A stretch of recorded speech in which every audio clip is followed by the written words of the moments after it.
Morning, sir. Greetings to you. Morning. Thank you so much for being with us today on the Nuttiez podcast. So we'll dive right into the podcast. Sure. So the first question that I want to actually ask you is, so you're the British Deputy High Commissioner to Hyderabad and like Telangana and Andhra Pradesh. Correct. So what does a normal day in your life as a British Deputy High Commissioner look like? I'm asked this question often. Actually, I don't think there's a normal day. And it's very unusual that the day comes as you have in your diary. So many unexpected things arise. I mean, this job that I do is about looking for opportunities for the UK relations in Telangana and Andhra Pradesh, and joining the dots and making things happen, basically. So if you're too rigid and too structured, you miss some of the opportunities. So you have to be a little bit flexible. And may jump one way or another. But, there's a lot of people-to-people interaction. That's a big part. I've got out and about across the two states extensively. I've been to almost every district of Andhra Pradesh and 29 of the 33 here in Telangana. Okay. I want to meet as many people, senior politicians, businesses, civil society, media people, all of that. Understanding about what is happening in the different districts, what people's challenges are, what their aspirations are, and try and spot where there might be an opportunity for the UK to somehow also be engaged. So that's really how the job works. And then, of course, there's an internal part. I mean, I have a team. I have to lead that team. I have to ensure that they have focus and strategy, even though our days sometimes are a bit unexpected. It's still very, very important that we're very clear what the priorities we are working on are, and everybody understands that and what each other are doing. So that's another part of my role as a leader. Okay, that was really interesting, sir. So as you've been, into the foreign services since very long time, right? Since probably longer than you can remember. But so you've visited a lot of countries, including Ghana, Nigeria, and Uganda as well, and now you're in India. So what are some of the common problems that, all of these countries faced, and how do you think can technology intervene and, help in uplifting and curing those problems? The 4 countries you mentioned, there are definitely a lot of common problems. Some of them are around women and gender disparity, access to education for girls, particularly in rural communities, is also there. The more empowered women are, I think the more that drives prosperity. So that is one important area. And there are organisations here in Telangana that are recognising and trying to work on that specific challenge. Exactly. As one example. There's many other challenges as well that exist. We can have a whole podcast dedicated to the topic. But equality is something that we should aspire to, or ultimately equity. Between everybody. Everybody has a similar access. Ultimately, the tech can really help. I feel as one of the tools to make life easier, better. Transferring of money, etc., has been revolutionized in the time since I first went to Uganda in 2001, and tech was very, very much in its infancy then. Okay. So just 20 years on, many people hardly ever pick up a banknote. Money is moved back and forward digitally. Exactly. Apart from people like me, I have to confess that I'm a bit of a Luddite. So I'm still using the paper. Very true, sir. That was really interesting. So as you talked about technology and how it is helping in kind of revolutionizing and also the development and growth of these countries. So a follow-up question to that would be that, you've visited a huge number of countries. You've probably been to almost every modern day country that today is. Almost. And out of those, you might have seen a lot of things happening there. So are there any differences or major differences? And if you would like to list those, in the countries that utilize a lot of technology and the countries that do not do that? I mean, I've been to 115 countries. That's a lot. I mean, these days, the vast majorities of countries in the world have embraced tech, either because they've had an agenda to do that, or because they've seen the benefit it's brought to those countries where it's already been adopted. So we're seeing, technology obviously might have risen out of countries like the US, the UK, other so-called Western states, but India has played a big part. China has played a big part, even if its own technology, a lot of it is orientated towards the domestic population. But technology has really come on leaps and bounds in all of the countries that I've worked. In Nigeria, it's just the same, as here. Vast number of people are using, I talked about money transfer, for example, and even in the most rural parts of Nigeria, that's been utilized. And wherever there's a network, in countries like Rwanda, which was one of the poorest countries in the world 20 years ago, technology has absolutely transformed the landscape. And I think the policy of that government is that every child, of school age, will have an electronic tablet or laptop to be able to do their work, which is, puts them beyond a good number of so-called Western developed countries. Exactly. Yep. That is really insane. And that is obviously helping a lot of these countries, because technology is something that cannot directly uplift them, but because of the features and because of all of the value that it provides to these people, plus it also helps them in kind of getting access to education in a better way, which ultimately leads to the development, because obviously education is kind of something that will help them be the innovators and the inventors of tomorrow. So these countries will also be coming out with the latest inventions and innovations, all thanks to the technology helping them to educate them. That's definitely there. Right. So also another thing that you touched upon earlier was the, disparities in the gender and the discrimination faced by the women all around the globe, specifically in the countries that you have been to. So another thing that I wanted to ask you is, you've been a very passionate advocate of the girl child movement and Yes. Eradicating the, disparities among the genders. So what do you think can be the role of technology in such a field, in a field like gender and the girl child, development? Well, I'm not sure that there's the technology there to give the girl child the access to the technology, and I've talked about that disparity already. But if they get it, it will give them the parity with their brothers and cousins and fathers and uncles and all. More and more young women are learning about technology. I think that must be a good thing. More and more young women are choosing careers in innovation and STEM. And I have to pay testimony to the state government in Telangana. I think it's the first in India and possibly the first anywhere which has put innovation into the curriculum, so that all children in schools are now having an innovation segment in their curriculum in this state.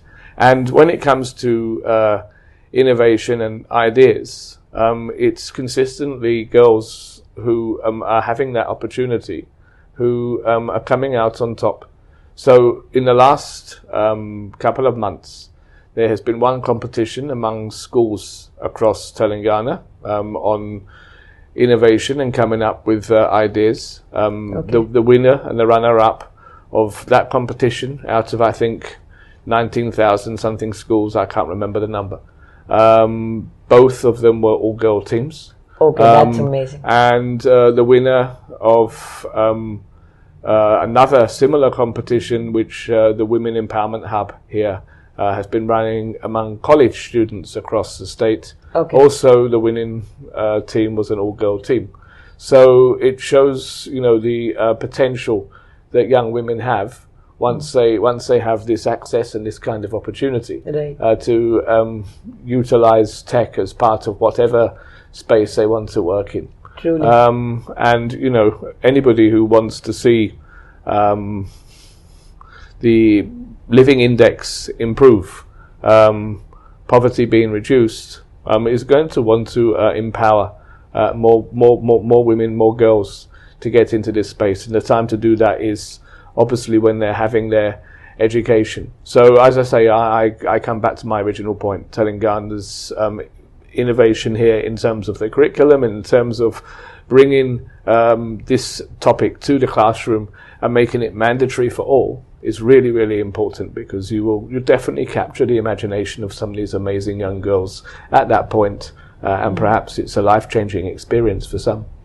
For real. Also, I think that social media in today's world is like really helping empowering the girls, because the most important thing in this space is for them to realize that they're not being given the right stuff, and for them to feel that they are being discriminated. And social media is helping them realize that, and it is also acting as a platform for their voice to be put out and to reach the masses, which is again kind of helping the overall movement, I think. I hope so. I refer back to the fact that women and particularly girls are not getting the access to social media that the boys are. Okay. However, I do agree to a point that it is helping. There are some opportunities and access through social media, definitely, and I think that's continually improving. But the other audience that really matter are the parents. We have to change the hearts and minds of parents on why, there shouldn't be discrimination between boys and girls in a family, and that we have to be equal in the access to technology and to education, to both, and let every child reach their full potential, because it isn't driven by gender, it's driven by ability and what that individual's unique passion and skill set happens to be, and we all have that. The path should not be mapped out differently because of gender. I have the hashtag that I came up with the organisation Voice for Girls. A girl can do anything, and we've been using that a lot since we came up with it 4 years ago. And I think it's a powerful statement, no? That is really good, sir. Kudos to you for that. Also, moving on, how do you think has science and technology in general kind of, strengthened or impacted the international relation between UK and India as a whole? And also, how do you think will be playing an important role in the coming future? Science and technology, and let's also throw into it innovation and research. Yes. All of those elements are at the heart of the 2030 roadmap that the former or the current British Prime Minister, just as of now, Boris Johnson, and Narendra Modi signed up to last year and renewed in their meeting earlier this year. Those areas matter to both countries a great deal, and there's a lot of opportunity for collaboration and portability of ideas, between our two countries, and we have to have policies that facilitate that. More Indian applicants for work permits come to the UK than any other nation in the world. This is the country for which we issue the highest number of work permits, and that reflects, the talent that is here that we need and want to see in the UK. But then equally, so many of these people are coming back after their experience in India, richer and with new ideas, and are able to then take forward their different careers here based with that global experience that enhances what they are ultimately able to do. So I feel that is something that is really important. But we have to do more. We need to get more collaborations between the startup communities in both True. India and the UK. We've been working hard on how to make that happen between some of the many incubators, accelerators, and catapults here in Telangana and those in the UK. I think Telangana has more than any other city in India, possibly the world, when it comes to such places. More than 80, I understand, here in this city, including T-Hub, which of course is now the biggest by area in the world. Yes, exactly. And in our very first episode of the podcast, we actually had a conversation with Jayesh Ranjan. And in that we, had a conversation about T-Hub and how the scope of Indian startup ecosystem is shaping. And that is a very important thing, because right now technology is affecting the entire world, which is also bringing in a lot of problems, which the countries kind of need to mutually work upon. So there's a lot of such problems, including climate change and whatnot, right? So, do you think that countries need to work on such problems together, keeping aside their political differences? And how do you think can technology actually play a role in that and help in countries coming together? I think if ever there's a problem, and you have a coalition of people that are trying to solve that problem, who broadly want the same thing, far more can be achieved by working together than working in silos. So I always advocate, as much as possible, people working together. And this comes back to your last question, and about the importance of connecting startups here with startups in the UK and in other parts of the world. And there are different strengths and different skill sets in different parts of the world which particularly shine out. I mean, this particular city and region is very much about innovation. True. My former country, Nigeria, I think more tilted towards entrepreneurship. The marketing and selling and all of that. It's said to have a highest proportion of women entrepreneurs in the world are in Nigeria. So every country is different. UK has, according to a senior figure from Tech Mahindra, who I had an engagement with some time, he said that in his opinion, we have some of the best engineers in the world in the UK. So it's a case of how to bring all of this talent together to solve solutions, not trying to do it within a city, but trying to do it on a global basis. When it's something that is going to be good for the world and solve some of the world's problems. And we're beginning to see more and more of that type of thing happening. There's lots of organizations which are dedicated to trying to identify and tackle and solve some of the world's problems through both research, which is important, and also through innovation and coming up with new solutions, new ideas. That is really insightful, because at the end, if the world itself as a whole is facing problems, the talent from around the world needs to obviously come together to, join hands and solve those problems globally, as you told, with innovation and research, through solutions to all those problems. And another question that we like to ask to all of our guests, which is a very interesting question that probably you wouldn't have been asked anywhere before, is so you've based on your experience until now, you've probably seen a lot of startups, a lot of ideas, many inventions, innovators, etc. So based on that, if you were to start a startup of your own in a parallel universe, what sector and industry would you choose, and why would you do that? Yeah, I haven't been asked that question before, and when I just read it again before this, I was thinking, this is a hard question to answer, because I wouldn't want to be tied to a sector specifically in a parallel universe. What I really would want, one, is to be in a non-for-profit space. It shouldn't be about, for me personally, and I have no problem with people that want to be billionaires, like, my son has said that's what he would like to do. I encourage him in whatever he wants. But for me, it's not about money. It's about really making a difference and making a change in people's lives. So, I would want to understand what the fundamental challenges of whichever place I was is, and work on trying to find the best possible solution to make life better for the vast majority of people.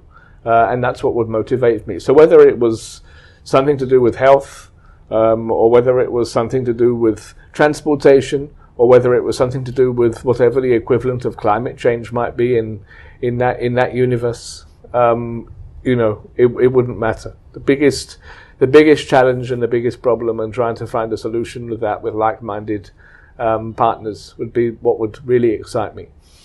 Okay, that was a really interesting answer to that question, sir. I guess that was it for this podcast episode, and thank you so much for being with us today, sir. I learned a lot from this conversation, and I for sure hope that our viewers will learn a lot too from this.